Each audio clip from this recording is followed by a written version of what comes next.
Hello, I welcome you all on Unacademy UPSC Hindi channel. आप सभी का स्वागत है और आज हम लोग ह्यूमन सेल के फोर्थ पार्ट को देखने जा रहे हैं।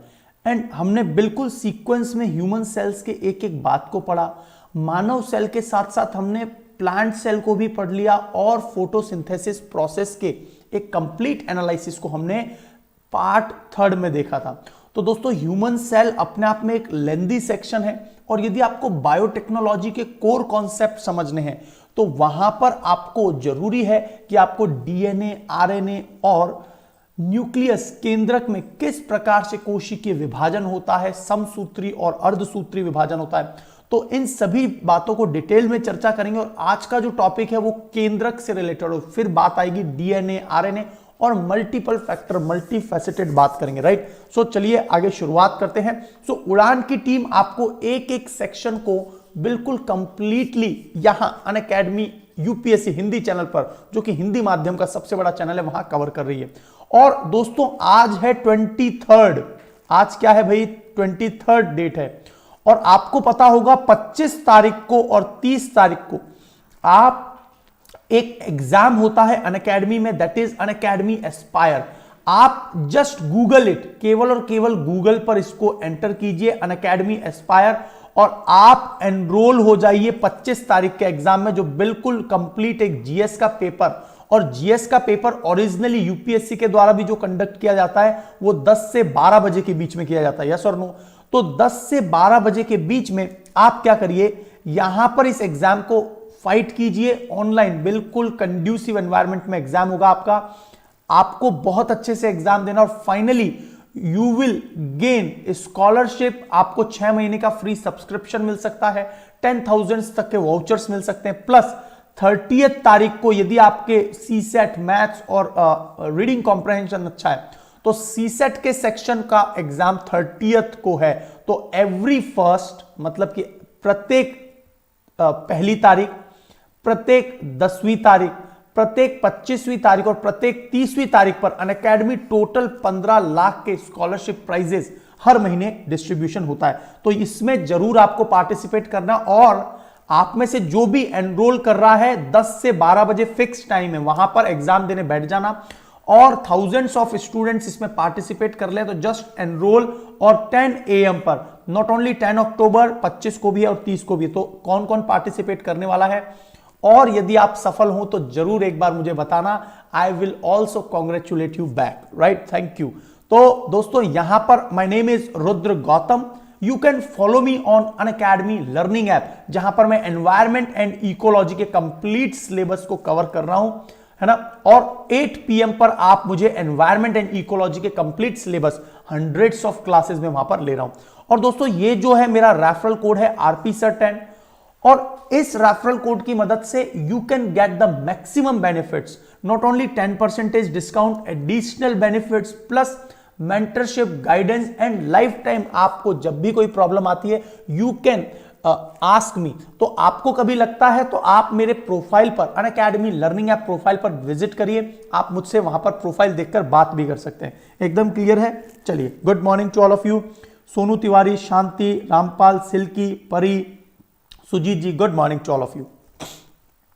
अब देखिए, यहां पर आपको जितने भी एग्जाम अनअकैडमी, जितने भी एग्जाम जो कि लगभग 100+ गोल्स पर अनअकैडमी पढ़ाते हैं, तो यहां पर सभी पर मेरा रेफरल कोड अप्लाई होता है और maximum benefits you will gain only and only by this referral code. आप एक बार मुझसे बात करिए और यू विल डेफिनेटली लर्न कि भाई मैं ऐसा क्यों बोल रहा हूं, ठीक है। तो यहां पर मैं आपको बेसिकली सारी बातें बता दी और अब मैं आपको सीधा मेरे सेक्शन पर लेके चलता हूं, राइट। तो चलिए क्लास की शुरुआत करते हैं दोस्तों। और यहां पर हमने देखिए रेडॉक्स रिएक्शन, प्रीवियस लेक्चर में हमने क्या क्या देखा था, आपको याद आ रहा है? ऑक्सीकरण अपचयन, मतलब कि ऑक्सीडेशन रिडक्शन रिएक्शन, और दोनों के कॉम्बिनेशन को रेडॉक्स रिएक्शन कहा जाता है। ऑक्सीकरण और अपचयन के कॉम्बिनेशन को रेडॉक्स रिएक्शन कहा जाता है। इसके अलावा हमने पढ़ा था फोटोसिंथेसिस और डे टाइम में, नाइट टाइम में पादप किस प्रकार से फोटोसिंथेसिस करते हैं। एक एक पॉइंट पर हमने चर्चा कर ली थी, ठीक है, ठीक है। चलिए चलिए तो आगे बढ़ते हैं। अब सबसे पहले बात आ रहा है एक सबसे इंपॉर्टेंट, मानव की जो कोशिका है, इवन किसी भी जंतु की कोशिका है, प्लांट को छोड़ दीजिए, प्लांट में जो सबसे ज्यादा कोशिकांग बड़ा होता है वो होता है वैक्यूओल्स। वैक्यूओल्स का मतलब क्या होता है? रिक्तिकाएं। तो पादप कोशिकाओं में सबसे बड़ा कोशिकांग रिक्तिका है, लेकिन जंतु कोशिका में सबसे बड़ा कोशिकांग केंद्रक है। केंद्रक का मतलब हो गया न्यूक्लियस, और न्यूक्लियस के खोजकर्ता कौन थे दोस्तों? Robert brown. रॉबर्ट हुक ने नॉन लाइवली टिश्यू थी, अजीवित कोशिका, जो पादप की कोशिका को खोजा था। तो देखिए, रॉबर्ट हुक ने कोशिका की खोज की, जबकि रॉबर्ट ब्राउन ने न्यूक्लियस को खोजा। अब जहां कहीं भी कैरियो शब्द आ जाए, राइट, कैरियो शब्द आ जाए, तो कैरियो शब्द का मतलब ही केंद्रक है, और कैरियोलॉजी का मतलब केंद्रक का अध्ययन। सबसे इंपॉर्टेंट कोशिकांग क्यों हो जाता है ये मानव के किसी भी कोशिका का? क्योंकि जितनी भी जैव रासायनिक क्रियाएं हैं, जो भी प्रोसेसेस कोशिका में चल रहे हैं, उन सभी का नियंत्रण केंद्रक के द्वारा किया जाता है। तो केंद्रक को इसीलिए brain of the human cell भी कहा जाता है। It is also known as brain of cell, क्योंकि इसी के द्वारा समस्त चीजों पर नियंत्रण, कंट्रोल किया जाता है। तो दोस्तों, कैरियोलॉजी का मतलब हो गया केंद्रक का अध्ययन, जबकि कैलोलॉजी, जहां पर भी कैलीग्राफी, आपने सुना होगा कैलीग्राफी, जो बहुत सुंदर लिखने की कला होती है, वो कैलीग्राफी है ना। देखिए, कैलोग्राफी, और इसके अलावा यदि बोला जाए कैकोग्राफी, तो कैको का मतलब भद्दी, बहुत ही खराब हैंड राइटिंग। तो यहां पर कैलो का मतलब सुंदरता से रिलेटेड। एस्थेटिज्म, एस्थेटिज्म वर्ड भी सुंदरता के लिए आता है ना। ये सारे वर्ड्स मैं इसलिए बता रहा हूं क्योंकि आपको सीसेट के पेपर में इंग्लिश भी तो देखनी है। एस्थेटिज्म, एस्थेटिज्म इसका मतलब सौंदर्य विज्ञान। एकदम क्लियर है? एस्थेटिज्म का मतलब सौंदर्य विज्ञान, ठीक है। कैलोलॉजी क्लियर है? तो केंद्रक में उपस्थित जो केंद्रिका, देखिए केंद्रक के अंदर भी केंद्रिका पाई जाती है। तो दोस्तों, बहुत इंपॉर्टेंट पॉइंट बता देता हूं मैं आपको, एक इतना शानदार पॉइंट है कि किस किस के बाहर ड्यूअल लेयर पाई जाती है। ड्यूअल लेयर, दोहरी झिल्ली। तो एक तो हमारी कोशिका के बाहर वाली जो झिल्ली है वो दोहरी झिल्ली है, इसके बाहर केंद्रक के बाहर जो झिल्ली है वह भी दोहरी झिल्ली है। तो केंद्रक के अंदर भी डीएनए पाए जाते हैं, डीएनए जो होता है उसके बाहर भी दोहरी झिल्ली है, इसमें भी डीएनए पाए जाते हैं, ये सब लिंक कर लीजिए। और जो क्लोरोफिल होता है पादपों में, वहां भी दोहरी झिल्ली है, और क्लोरोफिल के अंदर भी पादपों में डीएनए पाया जाता है। एकदम क्लियर है? ठीक है, चलिए। तो क्रोमेटिन तंतु, क्रोमेटिन धागे क्या होते हैं? It is like a thread like structure, धागों के समान। और आपको पता है बहुत सारे गुणसूत्र पाए जाते हैं केंद्रक में। तो ये सभी जो गुणसूत्र हैं उनको एक पूरे धागे नुमा संरचना में जब हम लोग देखते हैं, इस प्रकार के स्ट्रक्चर, ये इससे हम लोग क्रोमेटिन धागे, क्रोमेटिन तंतु या क्रोमेटिन फाइबर कहते हैं। एकदम क्लियर है? तो डीएनए कहां कहां पाया जाता है?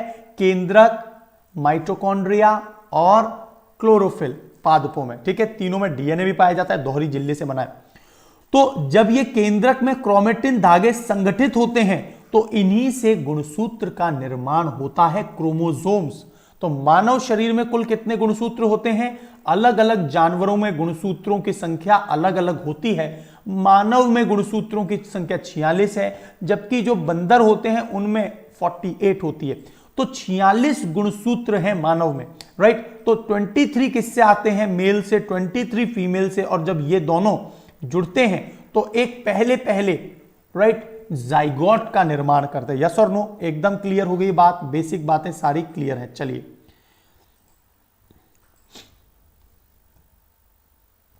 तो दोस्तों यहां पर हम लोग इस डायग्राम को देख लेते हैं। यह डायग्राम हमें क्या बतलाता है? तो देखिए, केंद्रक के अंदर जो सबसे ब्रेन, मानव शरीर का सबसे इंपॉर्टेंट कोशिकांग है, उसमें पाए जाते हैं गुणसूत्र और क्रोमेटिन धागे। ये गुच्छे नुमा जो संरचना है, ये क्रोमेटिन धागे। और गुणसूत्रों में पाए जाते हैं जीन, और जीन को ही दोस्तों क्या कहा जाता है? आनुवांशिकता की इकाई। आनुवांशिकता, आनुवांशिकता की इकाई, ठीक है, यूनिट ऑफ जेनेटिक्स। और जीन्स के ऊपर पाए जाते हैं डीएनए, और डीएनए आरएनए से, दो आरएनए, एक आरएनए ये है, दूसरा आरएनए ये है, दोनों मिलके क्या बनाएंगे, डीएनए। तो दोस्तों ये बहुत इंपॉर्टेंट पॉइंट बता रहा हूं, आरएनए से डीएनए का बनना, आरएनए से जो डीएनए बनता है इससे रिवर्स ट्रांसक्रिप्शन कहते हैं, आरटी। और आप लोग देख रहे होंगे आरटी-पीसीआर टेस्ट, इसी का तो प्रयोग कर रहे हैं कोरोना के केस में। पीसीआर टेस्ट सबसे एडवांस टेस्ट है एड्स का पता लगाने के लिए। Polymers chain reaction RT PCR test है कोरोना का, क्योंकि इनमें जो वायरसेस होते हैं उनके अंदर आरएनए पाए जाते हैं, और आरएनए से डीएनए का निर्माण क्या कहलाता है, रिवर्स ट्रांसक्रिप्शन या फिर व्युत्क्रम अनुलेखन, ठीक है। तो डीएनए से आरएनए का बनना, उसके बाद आरएनए से जो प्रोटीन बनते हैं। तो दोस्तों यहां पर याद रखना, हमारे एंजाइम्स प्रोटीन के निर्माण में मदद करते हैं। तो केंद्रक में होते हैं गुणसूत्र, गुणसूत्र में जीन, फिर डीएनए, डीएनए आरएनए के बने होते हैं, आरएनए प्रोटीन के। क्योंकि आपको पता है जब भी मैं डीएनए आरएनए की बात करता हूं तो एक शब्द आता है बार बार, और उसका नाम है न्यूक्लिक अम्ल, यस और नो, न्यूक्लिक अम्ल। और न्यूक्लिक अम्ल जो है इसे ही फ्रेडरिक मिशर ने खोजा था, फ्रेडरिक मिशर ने न्यूक्लिक अम्ल को खोजा था। Very good, protein plus RNA, okay, ठीक है, चलिए बहुत बढ़िया। अब देखिए एंजाइम्स जो हैं, बिना एंजाइम्स, एंजाइम्स को ही तो हमारे शरीर का क्या कहा जाता है, उत्प्रेरक, यस और नो। उत्प्रेरक को इंग्लिश में क्या कहा जाता है, कैटलिस्ट। तो एंजाइम्स हमारे शरीर के कैटलिस्ट होते हैं और मानव शरीर की समस्त जैव रासायनिक क्रियाओं को संपन्न कराने, all the biochemical reaction in human और एनी ऑफ द एनिमल, उसको एंजाइम्स कराते हैं। तो यहां पर प्रोटीन से ही तो बने होते हैं एंजाइम्स, ठीक है।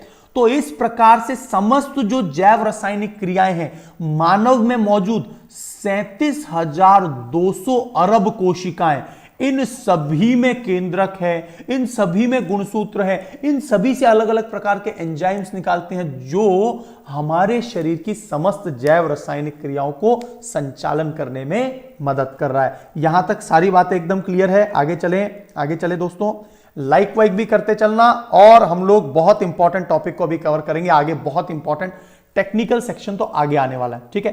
तो ये न्यूक्लिक एसिड का, और आपको बहुत सारी बातें एक बेसिकली समझ में आ गई। अब केंद्रक जो है ये देख लीजिए डबल लेयर का होता है, क्रोमेटिन तंतु होते हैं, अंदर केंद्रिका होती है। केंद्रिका को फोंटाना ने खोजा था, ये पढ़ाई था हमने, फोंटाना इन्होंने खोजा था, है ना। अब मैं आपसे भी एक प्रश्न पूछ लेता हूं, बहुत अच्छा प्रश्न है, ये बताइए आनुवांशिकता का वर्ष किसे कहते हैं, आनुवांशिकता का वर्ष, ईयर ऑफ जेनेटिक्स। तो बताइए आनुवांशिकता का वर्ष कौन से साल को कहा जाता है, और ये क्यों है, ये थोड़ा सा गलत हो गया, चलिए। आनुवांशिकता का वर्ष कौन से साल को मनाया जाता है, क्यों मनाया जाता है, what is the reason behind it, जल्दी से मुझे कमेंट बॉक्स में बता दीजिए, बहुत अच्छा क्वेश्चन है। तो रॉबर्ट ब्राउन ने उसको 1831 में खोजा था, ठीक है। तो इस प्रकार से न्यूक्लियस जो है हमारे मानव की कोशिका या किसी भी कोशिका का सबसे इंपॉर्टेंट मुख्य कोशिकांग है। तो इसके बारे में कुछ फीचर्स पढ़ लेते हैं, राइट, ये सब एनसीईआरटी के पार्ट हैं। तो कोशिका का सबसे मुख्य मेन ऑर्गेनेल है ये, और यह हमने एक चीज पढ़ी थी क्या, गोल्जिकाए, गोल्जिकाए, राइट। देखिए गोल्जिकाए, गोल्जिकाए जो है ये यातायात प्रबंधक है। क्या बोला था मैंने इसको, हमने पढ़ा है ना, गोल्जिकाए ट्रांसपोर्ट मैनेजर, क्योंकि समस्त कोशिकाओं को जो पोषक पदार्थ की सप्लाई हो रही है वो इसी के माध्यम से हो रही है।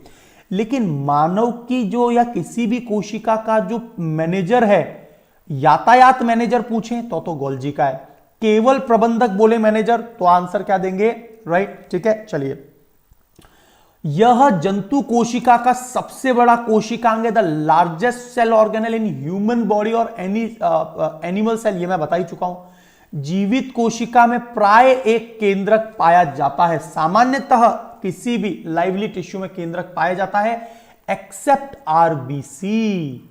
आरबीसी में भी पाया जाता है, लेकिन जब आरबीसी मैच्योर हो जाती है उस समय यहां पर ना तो माइटोकॉन्ड्रिया, ना ही माइटोकॉन्ड्रिया नहीं होगा तो डीएनए भी नहीं होगा, ठीक है, और केंद्रक भी नहीं है तो केंद्रक में भी डीएनए पाया जाता है। तो आरबीसी जब ये मैच्योर अवस्था में आ जाती है, ठीक है, कैमिलो गोल्जी ने खोजा था, वेरी गुड,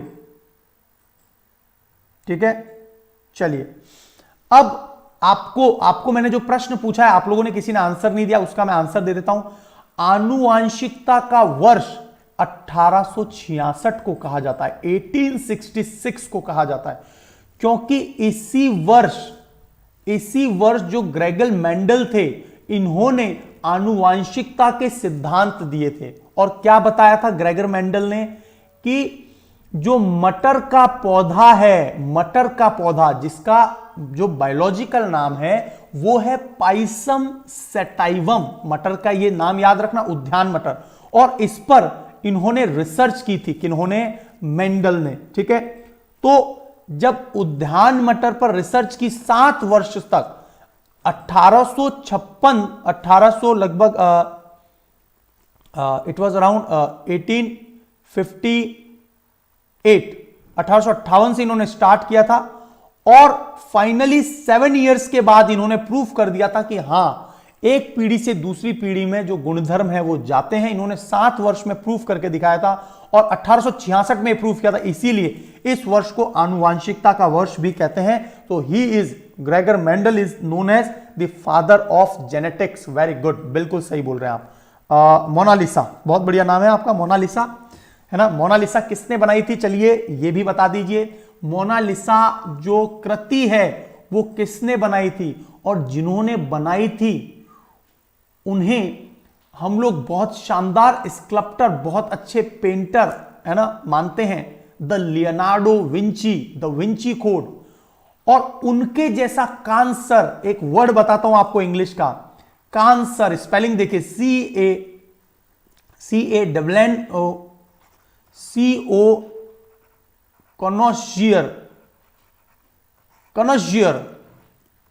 कनजियर, एक्चुअल में ये एक फ्रेंच का वर्ड है, कांसर इसका सही वर्ड है जो प्रोनाउंसिएशन है, और ये होता है जो सभी कला में पारंगत हो वह कहलाता है कांसर, राइट।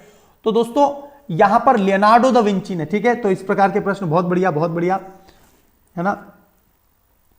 अब देखिए, केंद्रक द्रव्य में क्रोमेटिन तंतु पाए जाते हैं, ये आपको बात पता चल गई। और क्रोमेटिन तंतु और डीएनए और प्रोटीन के, तो एक्चुअल में क्या है, यहां पर क्रोमेटिन तंतु जो है ना वो किसके बने होते हैं, डीएनए प्लस प्रोटीन के बने होते हैं। और प्रोटीन सबसे ज्यादा इंपॉर्टेंट है, ऐसा नहीं है केवल त्वचा हड्डियों को बनाने में, जबकि हमारी जो जैव रासायनिक क्रियाएं हैं, एंजाइम्स भी किसके बने होते हैं, एंजाइम्स केवल और केवल प्रोटीन के ही बने होते हैं, ठीक है। चलिए राइट, अब आगे चलते हैं। अब बात करते हैं दोस्तों, क्रोमेटिन तंतु डीएनए और प्रोटीन के बने होते हैं। डीएनए में सेल के निर्माण और संगठन की समस्त आवश्यक सूचनाएं होती हैं। डीएनए अपने आप में एक कंप्लीट इंफॉर्मेशन होती है एक पूरी प्रजाति की, और इसीलिए डीएनए सीक्वेंसिंग, उसके अनुक्रमण का पता लगाना, यह बहुत इंपॉर्टेंट हो जाता है। यदि हम किसी भी प्रकार की जेनेटिक डिजीज पर काम कर रहे हैं तो हमें एक बहुत ही पावरफुल सुपर कंप्यूटर की आवश्यकता होगी, यस और नो, क्योंकि ये बहुत छोटी संरचनाएं हैं और इन पे कई सारे फॉस्फेट, राइट, शुगर, तो यहां पर फॉस्फेट पाए जाते हैं, शुगर पाए जाते हैं, तो इनकी एक पूरी की पूरी सीक्वेंसिंग का पता करने के लिए हमें सुपर कंप्यूटर्स की आवश्यकता होती है। तो डीएनए का जो क्रियात्मक खंड है, the functional part of DNA is known as gene, और ये जो फंक्शनल पार्ट है यही प्रॉपर्टीज को एक पीढ़ी से दूसरी पीढ़ी में लेकर जाता है, ठीक है। क्रोमेटिन, अरुण कुमार जी बहुत लेट आए हैं आप, क्रोमेटिन मैंने बता दिया है। क्रोमेटिन जो है, जो ये जो गुच्छेनुमा संरचना होती है डीएनए केंद्रक में जो ये गुच्छेनुमा संरचना होती है उसे ही क्रोमेटिन कहते हैं, ठीक है। चलिए, तो यहां पर आपको फंक्शनल यूनिट क्लियर हो गया है। अब बात करते हैं डीएनए में पाए जाते हैं आनुवांशिक पदार्थ। आपको यह बात याद रखनी है, जो न्यूक्लिक एसिड होते हैं फ्रेडरिक मिशर द्वारा खोजे गए, उसमें डीएनए और आरएनए पाए जाते हैं।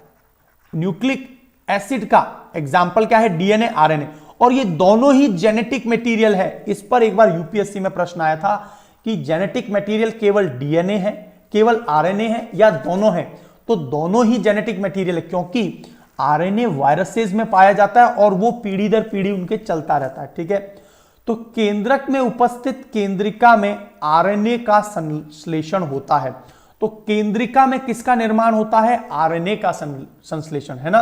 राइबोज न्यूक्लिक एसिड का निर्माण केंद्रक के जो अंदर वाला भाग है केंद्रिका, वहां पर पाया जाता है। अभी तक क्लियर है सारी बात? तो गुणसूत्र शब्द को जो पहली बार बताया था वो बताया था वाल्डेयर ने। तो गुणसूत्र जो नाम दिया था क्रोमोसोम, ये क्रोमो कहां से आ गया दोस्तों? ये क्रोमो शब्द आया कहां से? जब हम लोग इसकी संरचना देखते हैं तो वहां पर ये कलर से रिलेटेड है। क्रोमो का मतलब क्या होता है? क्रोमो का मतलब कलर। तो अलग अलग रंग की जब हम लोग इसको अपने चित्रण निकालते हैं तब, तो क्रोमोसोम शब्द वाल्डेयर ने दिया था। और गुणसूत्र किस किस से मिलकर बने होते हैं? DNA plus RNA plus protein. और कौन से प्रोटीन पाए जाते हैं गुणसूत्र में? तो आप एक बार मेरा प्रोटीन वाला लेक्चर जरूर ले लेना, आपको प्लेलिस्ट में मिल जाएगा, वहां पर मैंने सब कुछ बताया। Histone protein, right, elastin protein, collagen तंतु, जो मानव में कोलेजन प्रोटीन सबसे ज्यादा पाए जाने वाला प्रोटीन मानव शरीर में कोलेजन प्रोटीन है। इसके अलावा एल्बुमिन, लेक्ट एल्बुमिन, कैसीन, तो ये अलग अलग प्रकार के प्रोटीन है। तो हिस्टोन प्रोटीन कहां पाया जाता है दोस्तों? प्रोटीन में, कौन से में? गुणसूत्रों में हिस्टोन प्रोटीन पाया जाता है। ठीक है, और ये जो गुणसूत्र होते हैं ना, इसमें ये बीचों बीच एक सेंट्रोमीटर होता है, और इसी की मदद से क्या होता है, ये अपने आप को जब गुणसूत्र एक पीढ़ी से दूसरे पीढ़ी में जाते हैं तो ये सेंट्रोसोम ही क्या होता है, लगातार इसमें ब्रेक करता रहता है और आगे से आगे गुणसूत्र का निर्माण करता रहता है। ये बात क्लियर हो गई आपको? चलिए, तो क्रोमेटिन क्लियर हो गया। और ये एक आधे भाग को हम लोग, गुणसूत्र के आधे भाग को क्या कहते हैं? वी नोन एज क्रोमेटिड, अर्ध गुणसूत्र। इसका जो पार्शियल वाला भाग है वो अर्ध गुणसूत्र हो गया।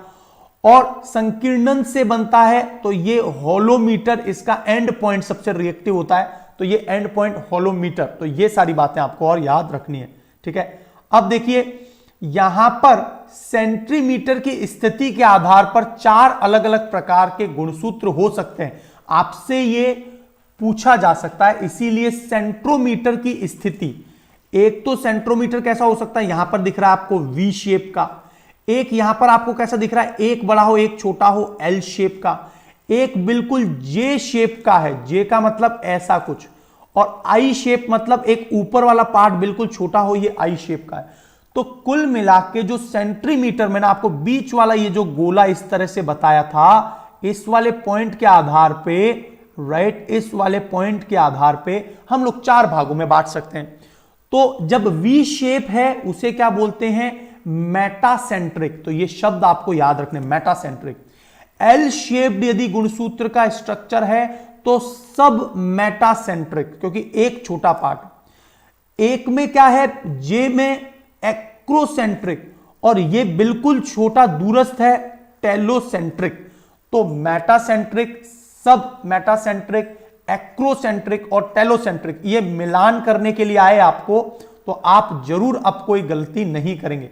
और एक गुणसूत्र में कुल कितने क्रोमेटिड पाए जाते हैं दोस्तों? क्रोमेटिड मैंने क्या बताया था आपको, ये आधा वाला जो ये भाग है, एक हो गया ये, दूसरा हो गया क्रोमेटिड वाला भाग ये। तो एक गुणसूत्र में कुल 1 + 1 टोटल 2 पाए जाते हैं क्रोमेटिड। एकदम क्लियर है? ठीक है, चलिए, गुड मॉर्निंग मोहम्मद रजिक जी, सिल्की, अरुणमंडल, बहुत बढ़िया, histone protein, very good. Prokaryotic में, हाँ, डीएनए प्रोकैरियोटिक में भी पाए जाते हैं, बिल्कुल सही बोल रहे हैं, प्रोकैरियोटिक और यूकैरियोटिक। प्रोकैरियोटिक और यूकैरियोटिक में आरएनए भी पाए जाते हैं, लेकिन जो प्रोकैरियोटिक है उसमें कौन से वाले? 70S, है ना, ठीक है। तो यदि मैं राइबोसोम्स की बात करूं 70S पाए जाते हैं प्रोकैरियोट में और 80S पाए जाते हैं यूकैरियोट में, ठीक है। तो ये भी पॉइंट्स आपको याद रखना है, ये मैं राइबोसोम्स के बारे में बता रहा हूं। अब दोस्तों यहां पर टेक्निकल पॉइंट की शुरुआत अब हो रही है जो बहुत इंपॉर्टेंट भी है। तो देखिए हम लोग क्या करते हैं, गुणसूत्रों को उनकी लंबाई के, ये पॉइंट बहुत ज्यादा इंपॉर्टेंट है जो अब डिस्कस कर रहे हैं हम लोग, कैरियोटाइपिंग क्या होता है, और इसी पर रिसर्चर्स काम करते हैं। उस जो गुणसूत्र है उसमें जो सबसे बड़ा गुणसूत्र है उसको सबसे पहले रखना, और जैसे छोटे छोटे छोटे छोटे छोटे छोटे गुणसूत्र बनते जाते हैं तो उनको लंबाई के क्रम में, घटते हुए क्रम में लगाना, यही क्या कहलाता है दोस्तों, कैरियोटाइपिंग कहलाता है। This is the most important concept here.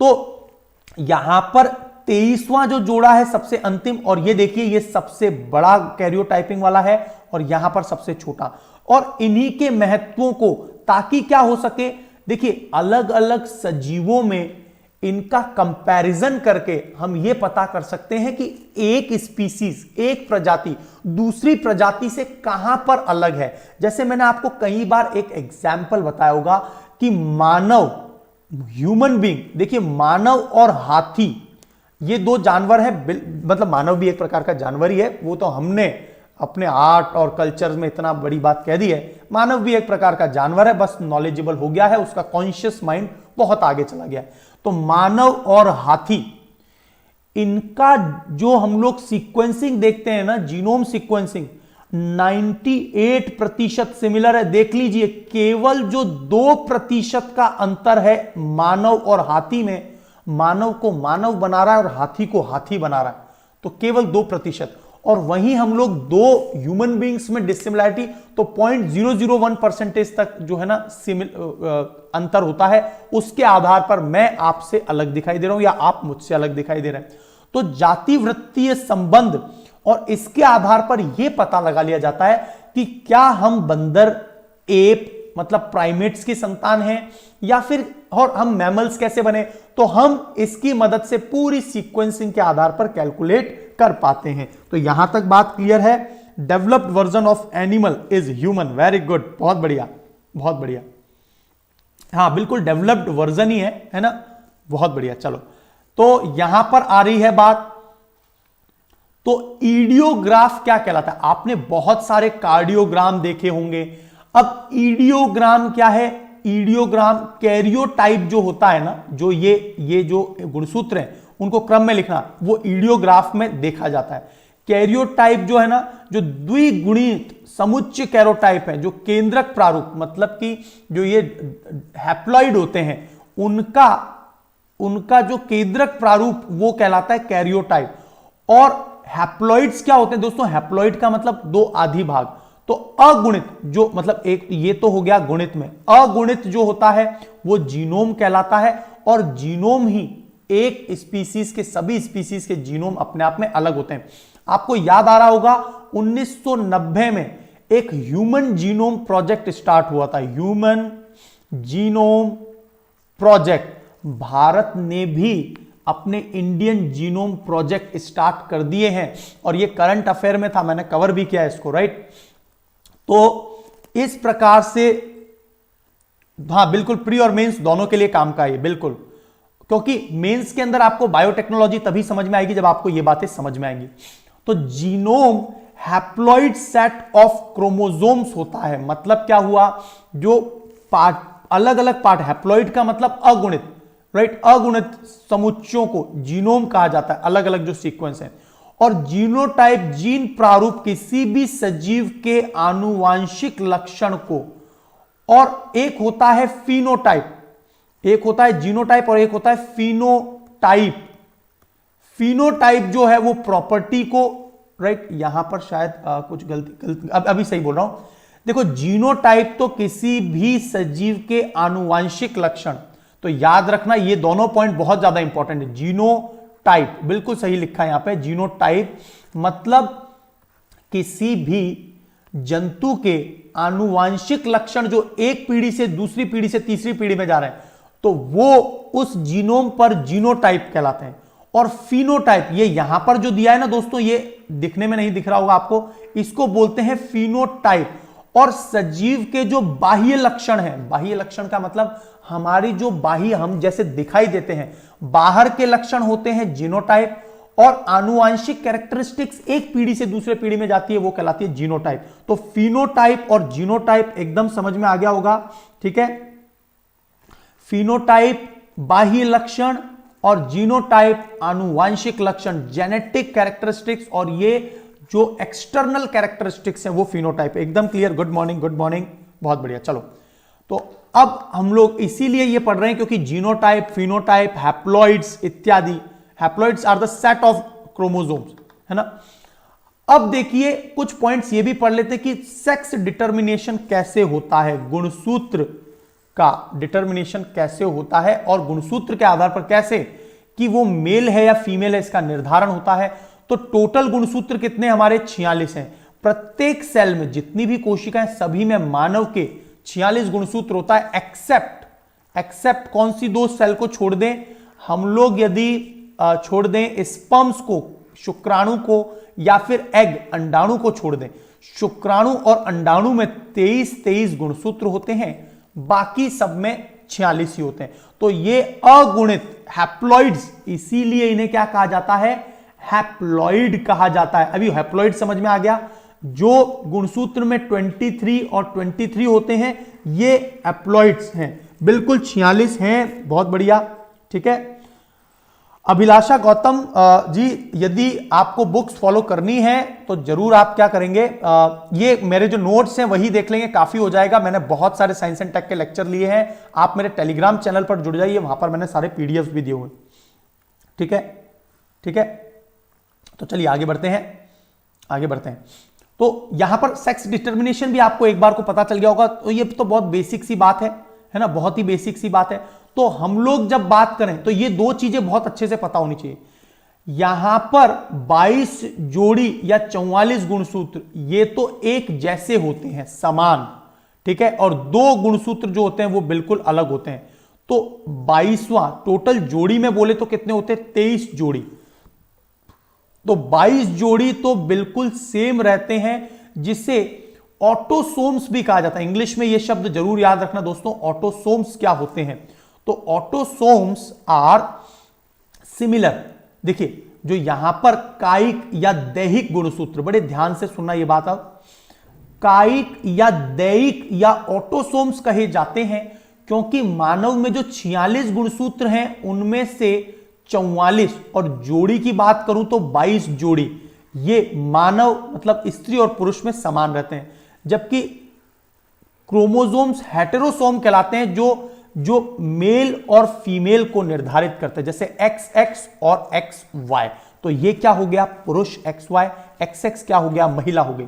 तो ये हेटेरोसोम्स, और यहां पर ये ऑटोसोम्स कायिक या दैहिक गुणसूत्र कहलाते हैं, ठीक है। तो ऑटोसोम्स 44, कभी गलती मत कर देना, मानव में कितने कायिक गुणसूत्र पाए जाते हैं, मानव में कितने ऑटोसोम्स क्रोमोसोम्स पाए जाते हैं, और आपने 46 लिख दिया, वहां गलती हो जाएगी, आपको वहां पर 44 लिखना है। इसीलिए बोला जाता है क्वेश्चन को ध्यान से पढ़ने पर आपका आंसर बहुत अच्छा हो सकता है, यस और नो, ठीक है। चलिए, तो मेल में XY, फीमेल में XX, अंडाणु और शुक्राणु में उपस्थित होते हैं, ठीक है, अंडाणु शुक्राणु में ये होते हैं।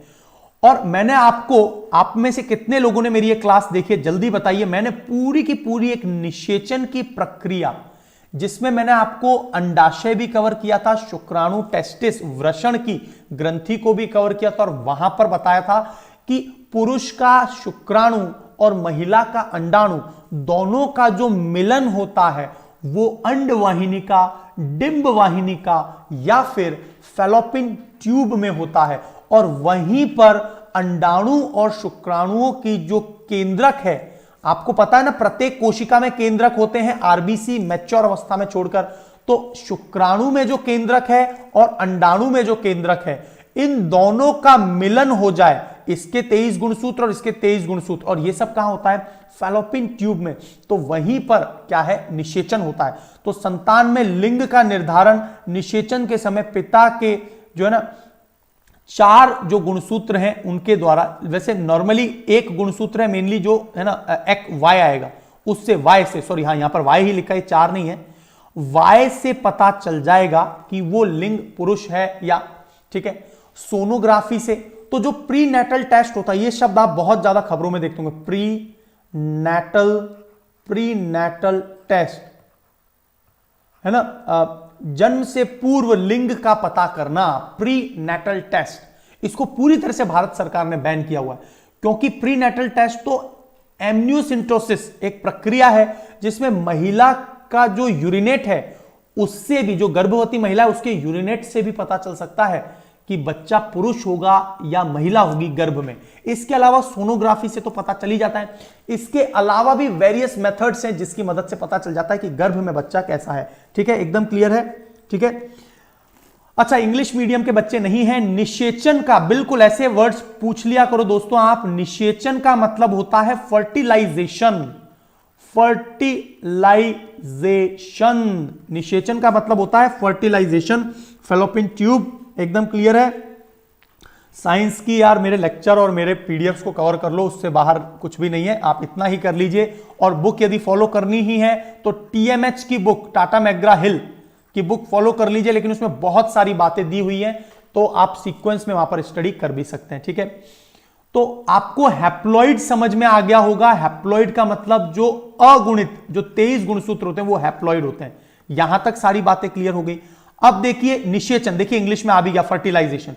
फर्टिलाइजेशन के समय जब ये जन्म होता है, अंडाणु का एक्स गुणसूत्र शुक्राणु से मिलता है, एक्स और एक्स बना तो फीमेल, एक्स और वाई बना तो, और फिर युग्मनज में जो 23वीं जोड़ी है यदि वो एक्स एक्स है तो फीमेल लड़की होगी, और वाई गुणसूत्र से बना एक्स वाई तो फिर पुरुष बनेगा। ये सारी बातें आपने सब पढ़ी हुई है। चलिए आगे बढ़ते हैं। तो पुरुष के गुणसूत्र संतान में लिंग निर्धारण के लिए, तो एक बात याद रखना, यदि किसी के घर में ऐसा बहुत पहले चला करता था कि बहुत बहुत पहले की बात है जब ये सब बातें नहीं पता हुआ करती थी, तो यदि किसी के घर में एक लड़की का जन्म होता था तो आपने देखा होगा कि राजस्थान में तो इतनी खतरनाक प्रथाएं भी थी कुछ विशेष प्रकार की कम्युनिटी में, जो खाट होती है, खाट जो हैवी खाट होती है ना, यहां पर खाट का प्रचलन है सोने के लिए, तो उन खाट के जो एक पाया होता था, जैसे ही वो बच्ची का जन्म हुआ उस पाए के नीचे कुचल कर मार दिया जाता था। This is how the worst scenario in India. इस तरह का मतलब घिनौना कुकृत्य यहां पर होते थे। इससे भी और ज्यादा आप लोग आजकल तो देखते ही हैं कि बहुत सारे जो फीटस हैं, राइट, उनको हम लोग कचरे के पात्र में पड़ा हुआ देखते हैं कई बार, तो ये नॉर्मली फीमेल्स ही होती हैं। तो इसके पीछे रीजन आपको क्लियर हो गया होगा। और वहां पर ऐसी कुमानसिकता थी कि यदि लड़की हो रही है तो उसके पीछे जिम्मेदार मां है, मतलब कि एक फीमेल है, क्योंकि हमारे यहां पुरुष प्रधान समाज था। वो तो गनीमत है कि हमारे साइंस ने इस समाज को ये बुद्धि दी कि उसके पीछे पिता जिम्मेदार है, वरना उसमें भी एक बहुत खतरनाक ठीकरा माता के ऊपर फूट जाता है ना, है ना। तो बहुत अच्छी बात है। इसीलिए साइंस जो है ना हमारे सामाजिक स्ट्रक्चर को बदलने में बहुत मदद करती है। ये आप मेंस आंसर राइटिंग में कहीं पर सोशल एथिक्स वगैरह में लिख सकते हैं, राइट, कि science is playing a vital and important role, बहुत ही महत्वपूर्ण रोल प्ले कर रही है, ठीक है।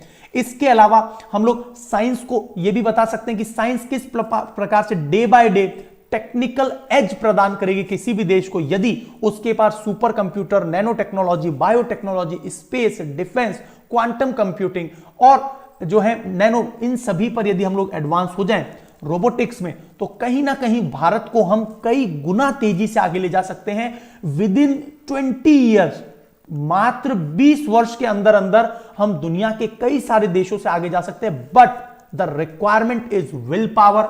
यहां पर एक चीज आती है साइंटिफिक सोशल रेस्पॉन्सिबिलिटी, कि हमारे देश की कंपनियां ज्यादा से ज्यादा निवेश करें साइंस एंड टेक्नोलॉजी में।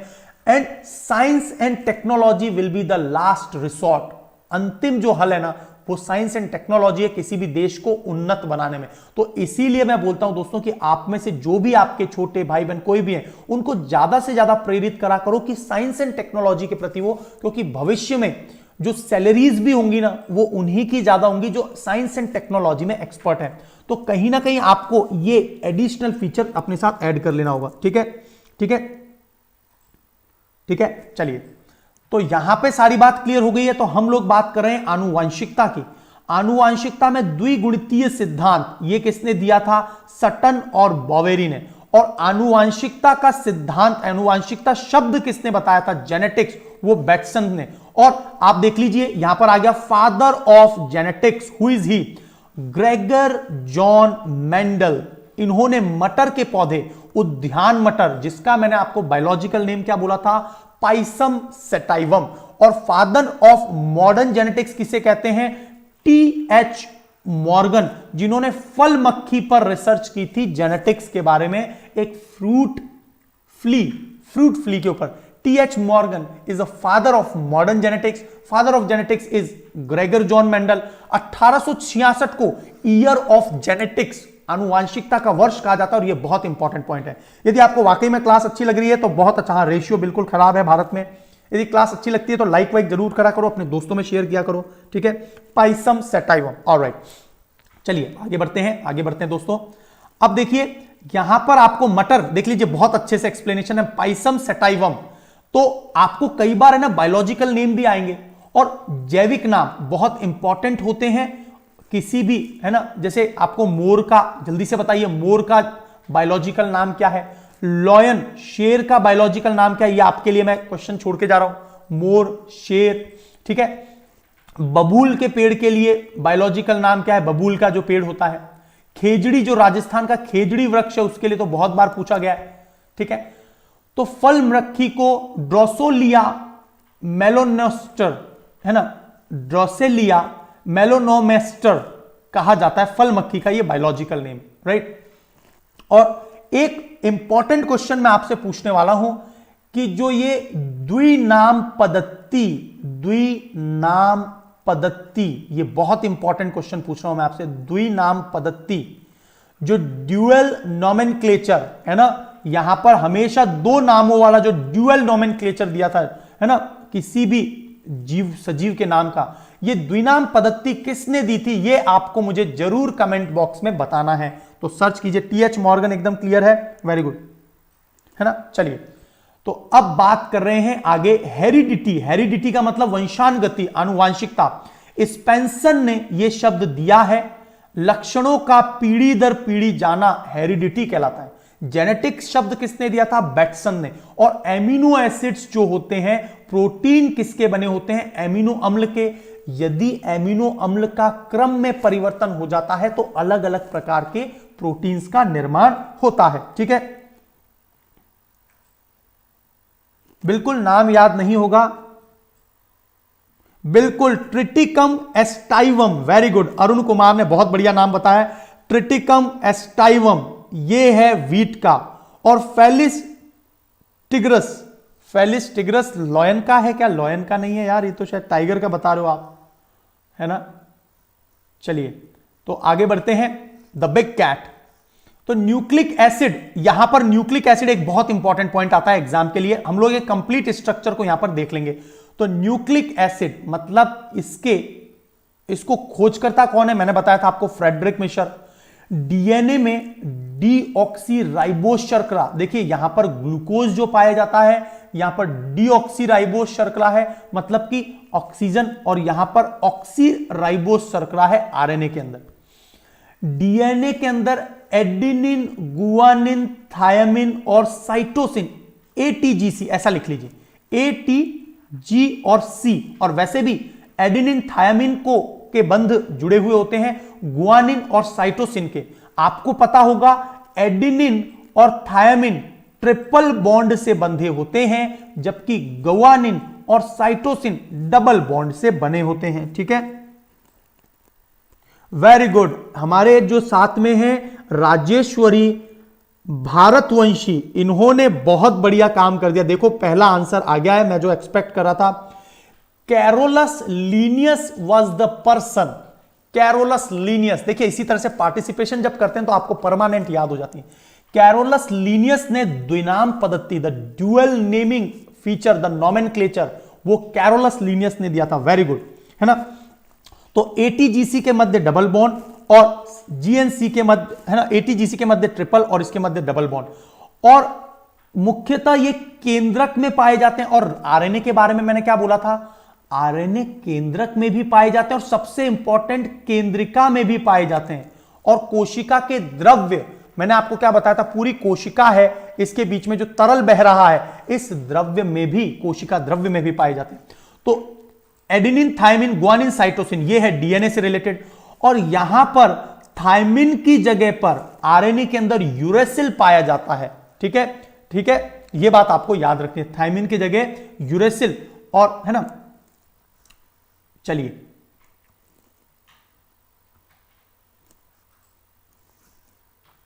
तो ये सारे पॉइंट्स आपको डिफरेंस क्लियर हो गए हैं।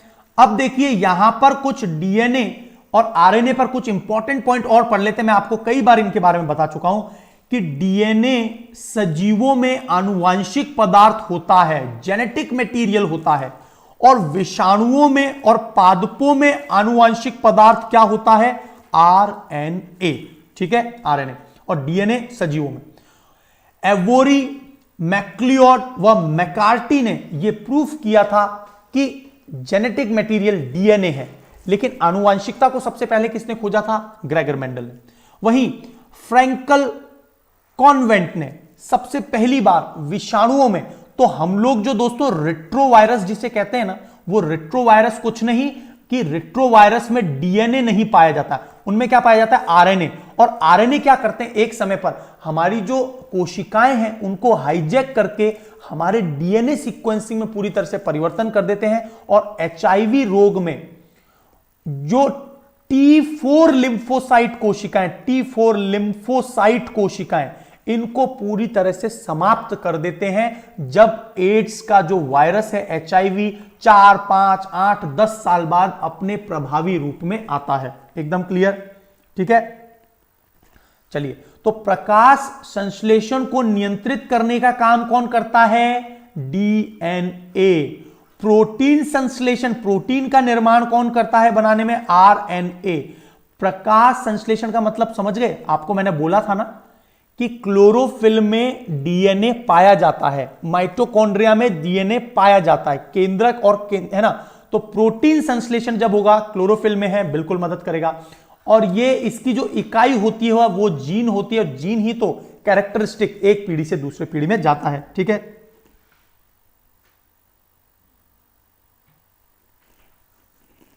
ठीक है। चलिए चलिए आगे बढ़ते हैं। तो डीएनए के ऊपर आज हम लोग पूरी तरह से बात करने वाले हैं। तो डीएनए के ऊपर अब जो स्ट्रक्चर है दोस्तों, ये आपके लिए एक बेस, आधार का काम करेगा बायोटेक्नोलॉजी को समझने में। आपको वाकई में यदि दोस्तों क्लास अच्छी लगे, शेयर करना दोस्तों में, ताकि उनको भी ये कॉन्सेप्ट क्लियर होता जाए। ठीक है, आपके अच्छे मित्रों में जरूर शेयर करेंगे। तो डीएनए एक जटिल जैव अणु है। It is a complex bio at molecule. 3 प्रकार के, there are 3 types of molecules, और उनमें कौन कौन सा, एक तो है शुगर, शर्करा, दूसरा है फॉस्फोरिक अम्ल, तो एक होता है एस। डीएनए 3 अलग अलग प्रकार के पदार्थों से मिलकर बना है, शुगर, फॉस्फोरिक अम्ल और नाइट्रोजनी क्षारक। तो हम लोग जो अभी एडेनिन, गुआनिन, साइटोसिन, है ना, यूरेसिल इत्यादि जो पढ़ रहे थे, वो एक्चुअल में नाइट्रोजनी बेस पेयर होते हैं। तो एक न्यूक्लिक अम्ल में टोटल कितने प्रकार के नाइट्रोजनी बेस पेयर होते हैं, 5। ठीक है, लेकिन यदि मैं पूछूं आपसे आरएनए में कितने हैं, तो आरएनए में भी 4 हैं, डीएनए में भी कितने हैं, 4 हैं। डीएनए का जो थायमिन है उसकी जगह आरएनए में यूरेसिल पाया जाता है। बस ये पॉइंट आपको याद रखना है। ठीक है,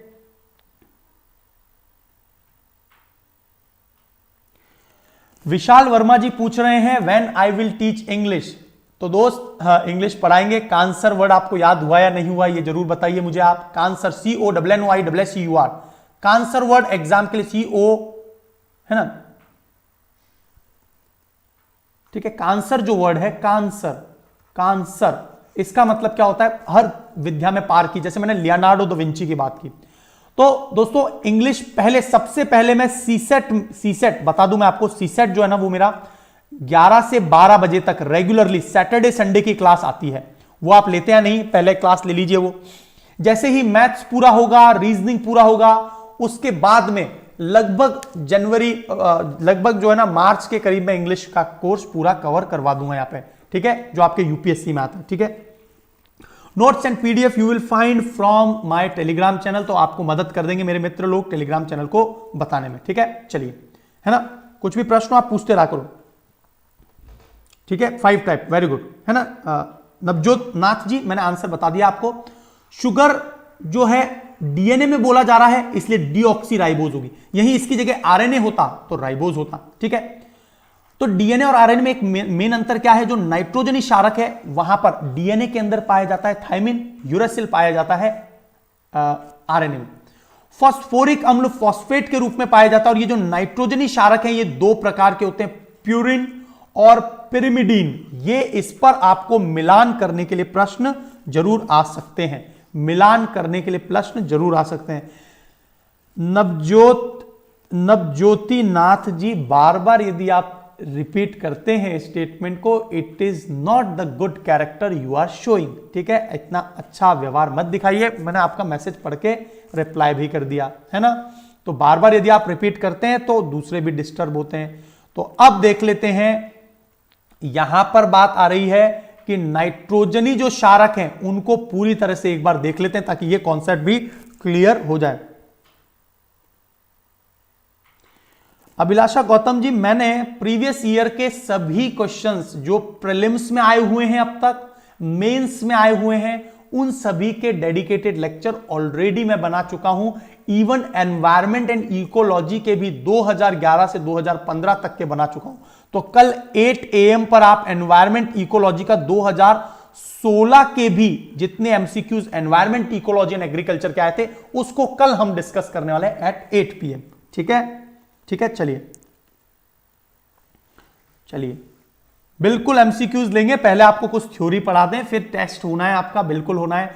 तो नाइट्रोजनी जो क्षार हैं, नाइट्रोजनी बेस पेयर, कुछ ऐसा करेंगे, क्योंकि यहां पर चलो एक डिस्कशन ये भी कर लेते हैं आपके साथ, क्योंकि बात करना भी जरूरी है, पढ़ाने के अलावा कुछ अच्छी अच्छी बातें भी बता दें। तो ऐसा करते हैं दोस्तों, एक फिक्स टाइम निर्धारित कर लेते हैं, एक फिक्स्ड टाइम, है ना। आप लोग मुझे बताएंगे या फिर मैं अपने हिसाब से चूज कर लूंगा, आप रिकॉर्डेड लेक्चर भी सुन सकते हैं। अनअकैडमी लर्निंग ऐप पर होता क्या है, एमसीक्यूज क्या होता है, यूट्यूब वाली क्लास में थोड़ी सी स्ट्रीमिंग में जो कमेंट्स हैं उसमें डिले आता है, लेकिन यदि रियल टाइम आपको एनवायरमेंट फील करना है तो अनअकैडमी लर्निंग ऐप पर दोस्तों आप मुझे यहां फॉलो कर लीजिए, रुद्र गौतम, और इसी पर मैं एनवायरमेंट इकोलॉजी तो 8 PM पर ले ही रहा हूं। ऐसा करते हैं, एमसीक्यूज वाला सेक्शन भी अनअकैडमी लर्निंग ऐप के इंटरैक्टिव एनवायरमेंट पे करवाते हैं, ताकि यहां पर कॉन्सेप्ट डिलीवर करता हूं, अनअकैडमी लर्निंग ऐप पर एमसीक्यूज ले लेंगे टॉपिक वाइज। क्या यह ठीक रहेगा? Tell me, is it possible Unacademy learning app पर? क्योंकि वहां जैसे मैंने शब्द बोला वो तुरंत आप तक पहुंचता है। YouTube के ऊपर मैंने शब्द बोला, वो आपको 15 से 30 सेकंड के बाद पहुंचता है, तो वहां पर आपको पोल भी मिल जाएगा, राइट। चलिए, तो अब आगे बढ़ते हैं।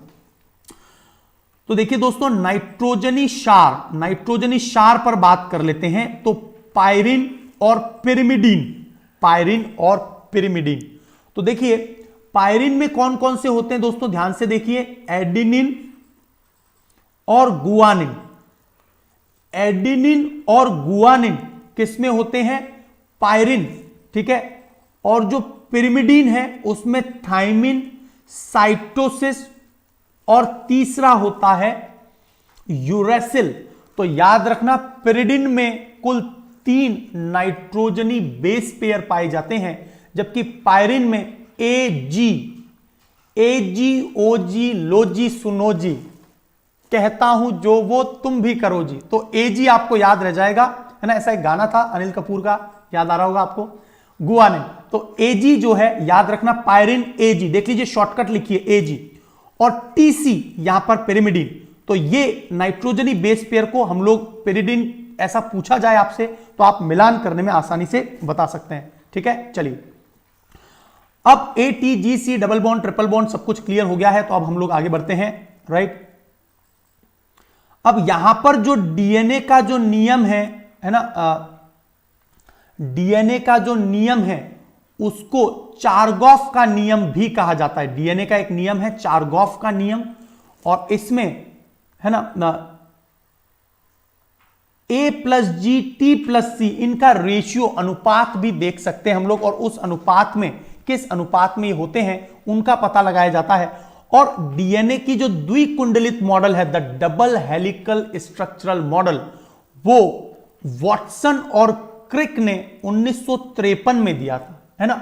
ठीक है, ये बहुत ज्यादा इंपॉर्टेंट नहीं है क्योंकि ये बहुत डेप्थ वाला क्वेश्चन हो गया है, और मैं भी नहीं चाहता कि आप हमको जनरलाइज स्टडी करना है, so we no need to discuss on this. तो देखिए यहां पर हम लोग जनरलाइज स्टडी में बात करते हैं कि डीएनए का जो डबल हेलिकल मॉडल है वो वॉटसन और क्रिक ने 1953 में दिया, लेकिन वॉटसन क्रिक के साथ में, है ना, वॉटसन क्रिक और विल्किंसन, यहां पर नहीं लिखा है, मैं बताता हूं, विल्किंसन नाम के एक शख्स थे, ध्यान से सुनना।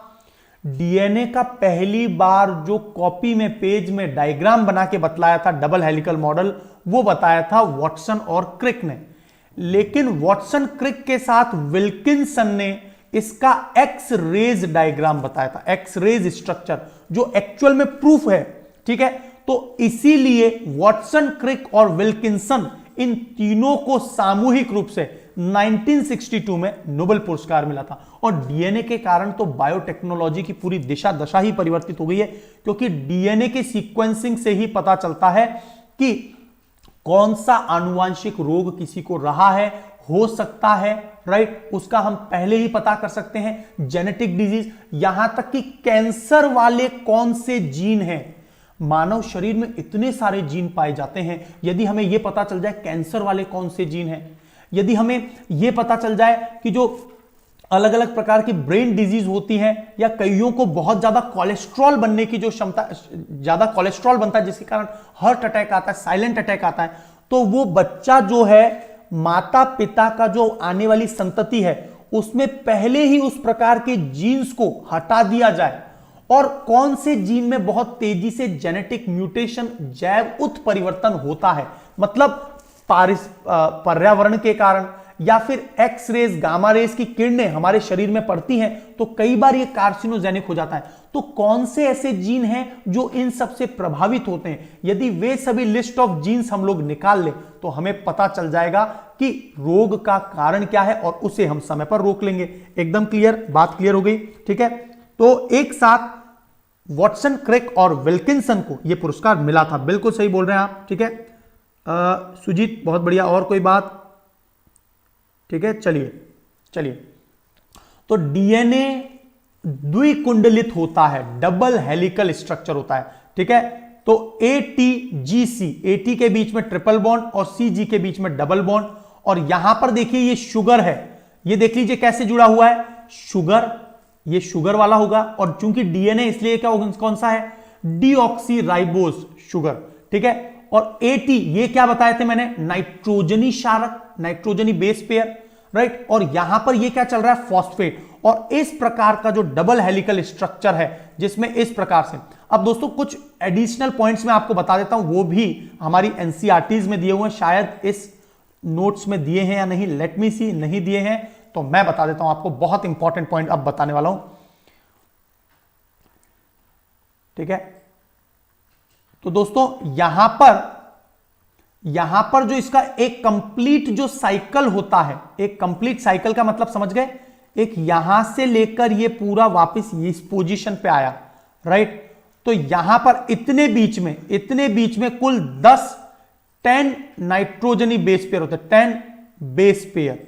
कैसे, जैसे ये पहला बेस पेयर है, ये सेकंड बेस पेयर है, ये थर्ड बेस पेयर है, इस प्रकार से। ठीक है, तो ये बात आपको जरूर याद रखनी है कि एक बार ये जो पूरा डीएनए एक्चुअल में यहां पर ऐसे दिख रहा है, लेकिन ये ऐसे होता है बिल्कुल राउंड में। ठीक है, तो यहां पर एक कंप्लीट जो पूरा साइकिल बन जाता है, उसमें टोटल 10 नाइट्रोजनी बेस पेयर्स पाए जाते हैं। ठीक है, यह बात आपको एक याद रखनी है। चलिए,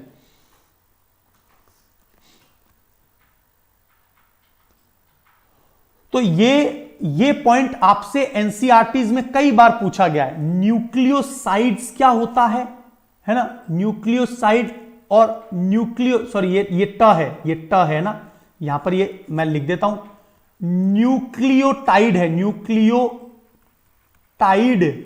और न्यूक्लियोसाइड, ये दोनों पॉइंट बहुत ज्यादा इंपॉर्टेंट, न्यूक्लियोसाइड और न्यूक्लियोटाइड। तो शुगर और नाइट्रोजनी बेस पेयर, इन दोनों को सामूहिक रूप से क्या कहा जाता है, न्यूक्लियोटाइड कहा जाता है, शर्करा और नाइट्रोजनी क्षारक को। और न्यूक्लियोसाइड्स क्या होते हैं, ये न्यूक्लियोटाइड है, ये साइड है, यहां पर फॉस्फेट, शुगर और नाइट्रोजनी क्षारक तीनों आ जाएं तो वो न्यूक्लियोसाइड कहलाएगा। राइट, ये बात क्लियर आपको। तो मानव में ध्यान से देख लीजिए, मानव के जीनोम में कुल 3 अरब बेस पेयर क्षार युग्म पाए जाते हैं। आप देखिए मानव का जो जीनोम है उसमें 3 अरब बेस पेयर हैं। अभी बात क्लियर हुई। और यहीं पर सुपर कंप्यूटर्स, क्वांटम टेक्नोलॉजी की जरूरत पड़ रही है। कोरोना वायरस का जो पूरा सीक्वेंसिंग में अनुक्रमण है और अलग अलग मानवों के साथ वो किस प्रकार से रिएक्ट कर रहा है, उसका जो पूरा जेनेटिक अनुक्रमण देखना है, वहां पर हमें high calculating, high mathematical processing device की आवश्यकता है। और इसीलिए मैंने आपको हाल ही में मैंने परम सिद्धि के ऊपर एक लेक्चर लिया, the fastest and the largest super computer परम सिद्धि। उसमें भी मैंने यही बताया कि यदि हमको डीएनए का पूरा सीक्वेंसिंग किसी जीव जंतु में देखना है तो हमें बहुत हाई प्रोसेसिंग कंप्यूटर्स चाहिए होंगे। और आपको पता होगा अमेरिका में एक लैब है, विजय पांडे लैब, उनको पता है कि दुनिया का बड़े से बड़ा सुपर कंप्यूटर भी चाहे ना तो इसके पूरे सीक्वेंसिंग का अनुक्रमण नहीं कर सकता, इतनी प्रोसेसिंग कैपेबिलिटीज नहीं है। आने वाले समय में हमको ब्रह्मांड के अध्ययन करने के लिए बहुत ज्यादा फास्टेस्ट सुपर कंप्यूटर्स की आवश्यकता होगी। तो अब जरूरत क्या है, तो विजय पांडे लैब में ने क्या करा कि दुनिया में जो जितने भी लोग वॉलेंटियरली, स्व इच्छा से अपने लैपटॉप या कंप्यूटर को प्रोसेसिंग के लिए अलाउ कर रहे थे, तो मान लीजिए विजय पांडे लैब से दुनिया के अलग अलग कोने पर मौजूद जो लाखों करोड़ों लैपटॉप्स हैं, उन सभी को यदि डिस्ट्रीब्यूटेड नेटवर्क के साथ जोड़ दिया जाए तो वो किसी भी सुपर कंप्यूटर से ज्यादा ताकतवर हो जाएगा। और इसी को प्रूफ करके विजय पांडे लैब ने बहुत अच्छे से जीनोम सीक्वेंसिंग को निकालने में मदद भी की थी। तो ये बात क्लियर हुई आपको। तो कहीं ना कहीं अब सुपर कंप्यूटर से ज्यादा आवश्यकता पड़ रही है क्वांटम टेक्नोलॉजी की, और इसी पर एक शानदार लेक्चर मैंने पढ़ाया है, वो आप देख सकते हैं। तो जीन की क्रियाविधि का जो सिद्धांत है, राइट, तो जीन की जो क्रियाविधि है वो जैकब और मोनार्ड ने बताया था। और सबसे इंपॉर्टेंट आपके एग्जाम के लिए जो प्रश्न है मेरे, आप बायोटेक्नोलॉजी वाले लेक्चर देखिए, लक्ष्य प्रोग्राम में पढ़ाए, वहां पर मैंने कंप्लीट ह्यूमन जीनोम प्रोजेक्ट को पढ़ाया था और ये अक्टूबर 1990 से शुरू हुआ था। इसके जो डायरेक्टर थे वो थे जेम्स वॉटसन और वर्तमान में फ्रांसिस कॉलिन, लेकिन वर्तमान में नहीं, ये थोड़ा पुराना फैक्ट होगा, इसको हटा दीजिए। और ये 2005 में पूरा होना था लेकिन 2003 में पूरा करके इस प्रोजेक्ट को बंद कर दिया गया था। और इसके अनुसार मनुष्य का डीएनए 98.5 जंक डीएनए होता है। मतलब समझ गए आप, हमारे शरीर के जो कुल डीएनए हैं उसका 98.5% डीएनए का जो सीक्वेंसिंग एक पीढ़ी से दूसरे पीढ़ी में नहीं जाता, तो उसे कहते हैं जंक डीएनए। फंक्शनल डीएनए कितना परसेंटेज है मानव का कुल? 1.5%। तो एक ये बहुत कि ह्यूमन कंसिस्ट ओनली 1.5% क्रियात्मक फंक्शनल डीएनए। जंक का मतलब क्या है? पीढ़ी दर पीढ़ी जो जिसको नहीं लेकर जा रहा। ठीक है, मोनालिसा बिल्कुल सही बता रहे हैं, मैंने पढ़ाया है वहां पर। National institute of health America का है, national institute of health USA, वो पूरी तरह से ह्यूमन जीनोम प्रोजेक्ट को, तो एक बार यदि आपको ह्यूमन जीनोम प्रोजेक्ट पढ़ना है तो मेरे बायोटेक्नोलॉजी के लेक्चर सर्च कीजिए, वहां पर आपको मिल जाएगा। तो ये प्राइवेट एक कंपनी भी थी, सेल्सा जीनोमेटिक्स, ठीक है, सेल्सा जीनोमेटिक्स। और डिसऑर्डर को डॉक्टर क्रैग वेगर ने पता किया कि किस किस प्रकार के डिसऑर्डर पाए जा सकते हैं। और जो जीन सीक्वेंसिंग होती है, जो जेनेटिक अनुक्रमण होता है, वो डीएनए में क्या है? क्षार युग्म का क्रम। कौन से क्षार युग्म? नाइट्रोजनी बेस पेयर। मानव के शरीर में उसको यह पता करना है कि यह मेरा ही बच्चा है, तो कैसे पता चलेगा? बेस पेयर के सीक्वेंस को पता लगाया जाता है, राइट, बेस पेयर के सीक्वेंस को पता लगाया जाता है। भारत में ये जो काम करती है वो कौन सी लैब है? CCMB lab. CCMB lab is very important, है ना, centre for cellular and microbiology lab, CCMB lab, ठीक है। कहां पर लोकेटेड है मुख्यालय? हैदराबाद। तो यहां पर लाल सिंह नाम के व्यक्ति थे जिन्होंने भारत में डीएनए पर और इसके पूरे स्ट्रक्चर पर, यहां तक कि भारत का कोई सीबीआई का मामला भी जाता है ना जिसमें डीएनए फिंगरप्रिंटिंग की जरूरत पड़ती है, तो एक्चुअल में वो सीबीआई का मामला कहां जाता है? सीसीएमबी लैब पर, centre for cellular and microbiology lab which is located in Hyderabad. तो आपको सीसीएमबी लैब कनेक्ट हो रही है।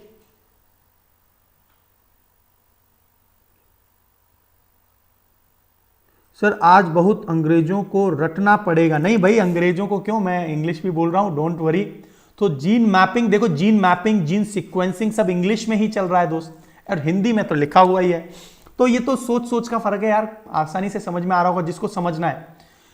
जीन के गुणसूत्रों पर स्थिति का पता लगाना, ये है ना केबी में ज्ञात करते हैं, किलोबाइट में, कि कहां पर गुणसूत्रों की स्थिति। तो बहुत सारे पॉइंट्स, और रटना नहीं पड़ेगा। अंग्रेज मतलब आप ये बोल रहे हैं कि जो इंग्लिश मीडियम के स्टूडेंट है वो रटते हैं, ऐसा नहीं है। बहुत ऐसे अच्छे स्टूडेंट हैं जो वो टेक्निकली बात करते हैं, राइट।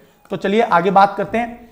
डॉक्टर क्रैग वेंटर, ठीक है, डॉक्टर क्रैग वेंटर ने ये जो जीनोम मैप नेम क्रैगॉन दिया, ठीक है। तो विश्व के पहले व्यक्ति जिन्होंने जीन मैप तैयार किया था, तो पहले कौन थे? Doctor Craig Venter. दूसरे कौन है? जे वॉटसन, ठीक है, ठीक है। और तीसरे हैं मार्जोलिन क्रिक। तो यहां तक आपको एकदम सारी बातें कवर हो गई होंगी। तो आई थिंक आपको ये लेक्चर पूरे अच्छे से समझ में आया होगा, ठीक है। तो मैंने आपको DNA, RNA, cell, human cell, अंदर का स्ट्रक्चर, इन सभी को एकदम अच्छे से समझा दिया। यस और नो कंफर्म कीजिए। यदि वाकई में लेक्चर अच्छा लग रहा है लाइक भी करते चला करो, है ना। और दोस्तों यहां पर मैं आपको एक इंपॉर्टेंट पॉइंट बता दूं कि मैं आपको मेरे जो रेफरल कोड है आरपी सर 10, यदि आप अनअकैडमी लर्निंग ऐप पर जुड़ना चाहते हैं तो आरपी सर 10 रेफरल कोड का प्रयोग करके आप यहां पर जुड़ सकते हैं।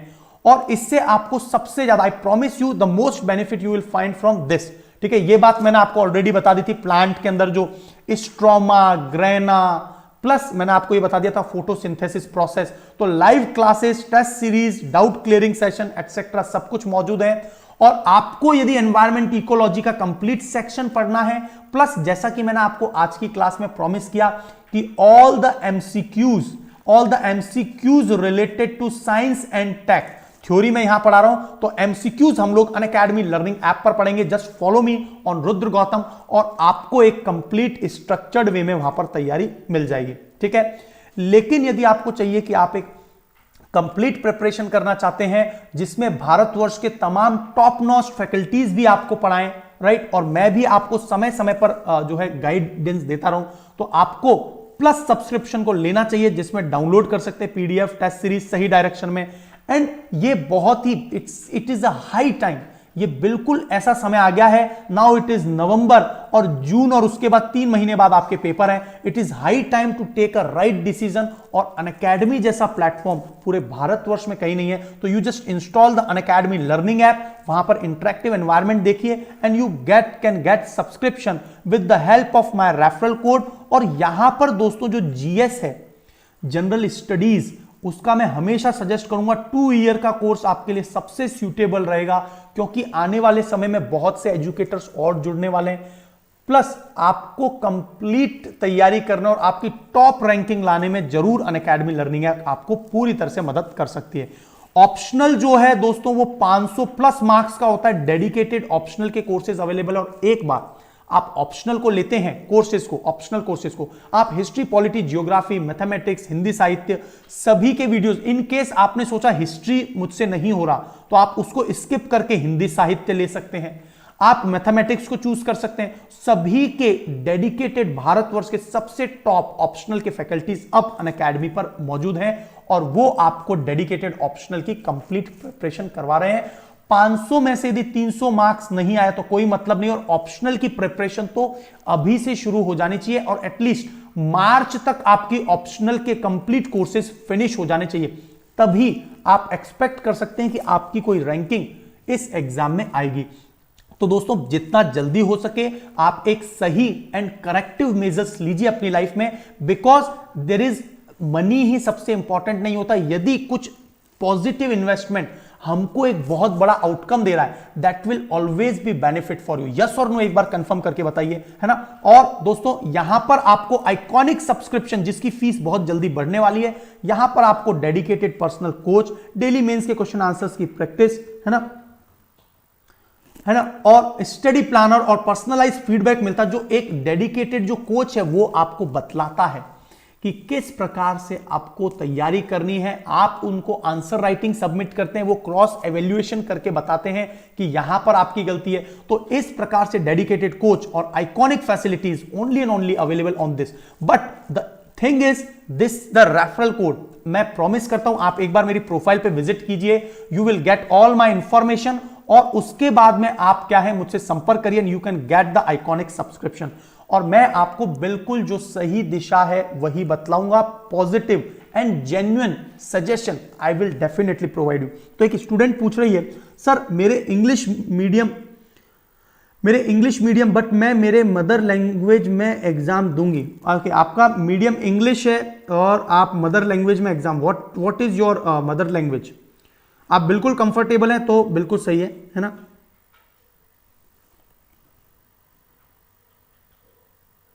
ओ माय गॉड, अनुराधा बाहुबली ने बहुत शानदार सा वर्ड यूज कर लिया है, सुपर कैलीफ्रेजिलेस्टिक्स एक्सप्लेसिडोसियस। बहुत बड़ा शब्द है ये, तो शायद ये दुनिया का सेकंड थर्ड सबसे बड़ा शब्द होगा, क्योंकि दुनिया का जो सबसे बड़ा शब्द है वो तो ये नहीं है, क्योंकि वो मैंने पढ़ा हुआ है। ठीक है, तो ठीक है, चलिए तो आगे बढ़ते हैं।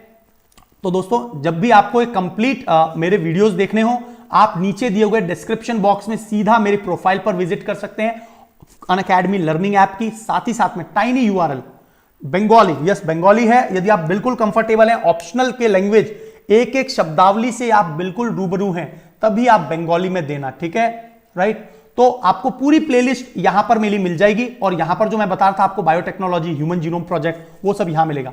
मेरा एक सुपर कंप्यूटर का लेक्चर आया परम सिद्धि, मैं रेगुलरली आपके लिए अच्छे अच्छे वीडियोस, अब छोटे छोटे वीडियोस लाऊंगा जिसमें आपको कंप्लीट समावेशन मिल जाएगा, तो इसी प्लेटफॉर्म के माध्यम से, ठीक है। एक बच्चा बोल रहा है जितेंद्र मांझी क्या बोल रहे हैं, sir hello please tell me. Jitendra Manjhi का क्वेश्चन कहां है भाई? जितेंद्र मांझी आपका क्वेश्चन नहीं मिल रहा, कहां पर है जितेंद्र मांझी? अपना क्वेश्चन वापस लिख के बताइए। आपने तो केवल hello sir please tell me, what I will tell you, क्या बताऊं मैं आपको, पहले प्रश्न पूछिए। आपका ऑप्शनल बंगाली है, ओके ऑप्शनल बंगाली है तो ठीक है, लेकिन क्या जीएस पेपर को भी आप बंगाली में लिखने वाली हैं क्या? जितेंद्र मांझी बोल रहे हैं कि यूपीएससी की बुक बताओ। दोस्त यूपीएससी की बुक के लिए एक काम करो, ध्यान से सुनो, लिखो कॉपी में लिखो, लिस्ट ऑफ बुक्स ऐसा डालना यूट्यूब पर, लिस्ट ऑफ बुक्स, और आगे डालना रुद्र गौतम, और आपको मेरा टॉप में ही रेड कलर में वीडियो मिल जाएगा, list of books Rudra Gautam, इतना डाल दीजिए। मैंने वहां पर डिटेल्ड में बुक्स के बारे में बतलाया, इस वीडियो को देख लो यार। हाँ बिल्कुल, जूलॉजी बॉटनी वगैरह वो सब भी हम लोग पढ़ेंगे, बिल्कुल इसी में पढ़ेंगे, लेकिन ऑप्शनल के लेवल पर नहीं, जनरलाइज जो स्टडी जिसे जनरल स्टडीज कहते हैं उस लेवल पे हम लोग सारा कुछ कवर करेंगे। Zoology, botany, chemistry, physics plus English, reasoning, mathematics, वो सीसेट में पूरा हो गई। एनवायरमेंट, इकोलॉजी चल ही रहा है, जल्दी ज्योग्राफी के सेक्शन भी स्टार्ट होंगे। So what is my dialogue is no फिकर no fear when I am here. यदि मैं यहां हूं तो आपको कोई चिंता करने की आवश्यकता नहीं है, डेफिनेटली एक एक चीज पूरी होगी, लेकिन बशर्ते आप भी अपनी तरफ से मेहनत करें और अनअकैडमी लर्निंग ऐप पर मुझे फॉलो कर लीजिए कंप्लीट पिक्चर को प्राप्त करने के लिए। एक बार यदि आपको वाकई में सीरियस एस्पायरेंट है, जरूर आपको प्लस या आइकॉनिक सब्सक्रिप्शन पर एक बार जरूर नजर मारनी चाहिए, क्योंकि डेफिनेटली आपके सिलेक्शन में और आपको स्काई रॉकेटिंग स्पीड प्रदान करने के लिए वो मदद करेगा। सो सब्सक्राइब कर लीजिए भारत के सबसे बड़े Hindi channel Unacademy UPSC Hindi को, बेल आइकन दबा लीजिए, you can download the PDF, like and share, and God bless you all, thank you so much, right, thank you. GS answer writing English पे लिखें, बुक्स भी इंग्लिश की ही follow, बिल्कुल ठीक है बेटा, बिल्कुल सही, अनुराधा सही कर रहे हैं आप, बिल्कुल आपका राइट डिसीजन है, there is no wrong decision, आप बिल्कुल सही डिसीजन ले रही हैं। लेकिन हाँ बंगाली है तो वो तो बंगाली में ही जाएगा। बहुत बढ़िया, ठीक है, बहुत बढ़िया। फॉलो करती हूं बट एग्जाम में लिखूं या जीएस सोच रही हूं। क्या बोल रहे हैं, बुक्स भी इंग्लिश में? नहीं भाई, इंग्लिश में ही लिखो आप। My suggestion, right in English, right, है ना। और इंग्लिश में कॉन्टेक्स्ट बहुत सारे हैं, बुक्स वगैरह बहुत सारी अवेलेबल है। तो इंग्लिश के स्टूडेंट्स, ऐसा नहीं है कि वो बहुत ज्यादा धुरंधर होते हैं, मतलब दोनों ही बराबर होते हैं, एप्टीट्यूड लेवल लगभग दोनों का बराबर होता है। The difference basic is the number of books and number of contents are available. लेकिन आज की तारीख में यूट्यूब पर हम लोग हिंदी माध्यम में जो पढ़ा रहे हैं, राइट, हिंदी माध्यम में जो फैकल्टीज हम लोग पढ़ा रहे हैं, वो एक बहुत अच्छा तरीका है कि हम लोग सारी चीजों को कंपाइल मोल्ड करके आपके लिए हिंदी माध्यम में भी ले आते हैं। तो आज की तारीख में हिंदी माध्यम की रैंकिंग लगातार अब सुधरेगी, it is well sure. Yes और नो? अभी आपको सारी बातें क्लियर है? और किसी स्टूडेंट का, जितेंद्र मांझी जी का क्या प्रश्न क्लियर हो गया है? अजय कुमार जी का प्रश्न क्लियर हो गया है? और कोई भी किसी का प्रश्न हो तो बता दीजिए। मैंने आपके सारे क्वेश्चन ले लिए हैं। Best lecture, thank you very much. So हम तो ओडिया मीडियम से हैं। ओडिया मीडियम से हो मोनालिसा जी, बहुत बढ़िया।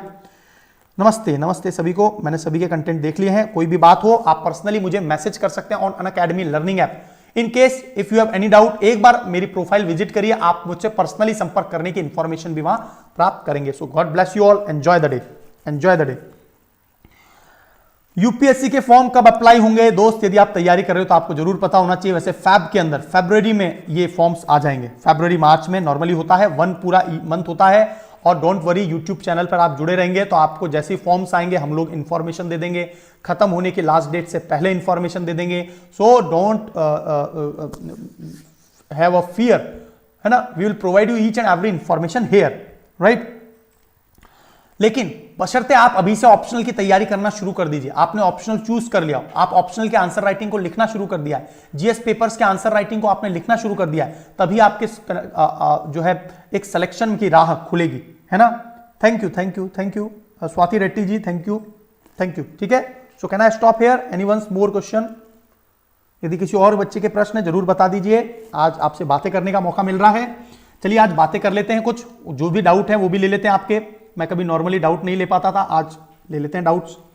लेकिन क्या आप लोग मेरे वो लेक्चर्स देख रहे हैं? मैंने परम सिद्धि पढ़ाया, राइट, मैंने सुपर कंप्यूटर के बारे में परम सिद्धि पे पढ़ाया, राइट। इसके अलावा मैंने आपको जो हाइपरलूप टेक्नोलॉजी पर पहला जो पैसेंजर ट्रायल हो गया वो बताया।